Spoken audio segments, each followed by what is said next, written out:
Hey, I'm Prasad. Think about the smartest person you've ever met. Someone who can answer almost any question, write beautifully, solve complex math problems, and debate philosophy for hours. Now imagine that person is locked in a windowless room. No phone, no internet, no way to check today's weather, look at your calendar, or send an email. They're brilliant, but completely cut off from the world. That's the situation with most AI today. AI models, the software systems behind tools like Ch.1 and similar products, are remarkably good at understanding and generating language. They've been trained on massive amounts of text and can reason through problems in ways that genuinely surprise people. But here's the thing, they don't actually know what's happening right now.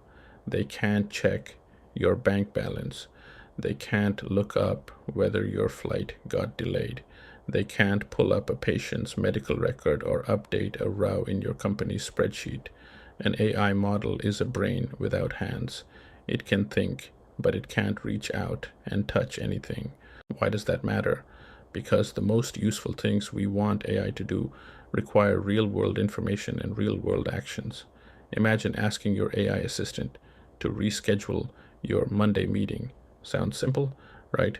But to actually do that, the AI needs to connect to your calendar application, find the meeting, check your availability on other days, and then move it.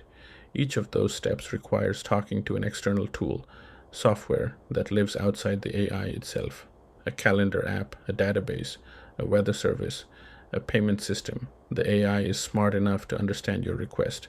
It just has no built-in way to reach those tools. The real problem isn't intelligence, it's connection. How does a brain without hands actually get hands? How does AI reach the outside world? This is what people mean when they talk about connecting AI to external tools. They mean building a bridge between the AI's ability to understand what you want and the software that can actually go do it. Without that bridge, your AI is stuck answering questions from memory, which might be months or even years out of date. With that bridge, it can look things up, take actions, and work with live information. The difference is enormous. Here's an analogy. You know how your phone is useful, not because of one single feature, but because it connects to thousands of apps, maps, banking, messaging, music. The phone itself is just a screen and a processor. The magic happens because it connects to outside services. AI works the same way. The model alone is impressive but limited.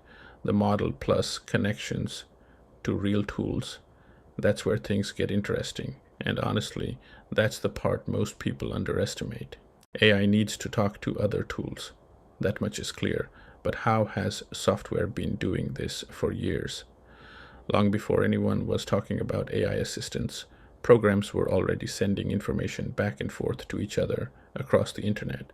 There's a tried and true method called an API, Application Programming Interface, and it's the foundation of all of this. Understanding how APIs work is the first step to understanding the bigger picture, and that's exactly where we're headed next. So AI needs to talk to other tools. But how has software been doing this for years? There's a tried and true method called an API, and it's the foundation of everything.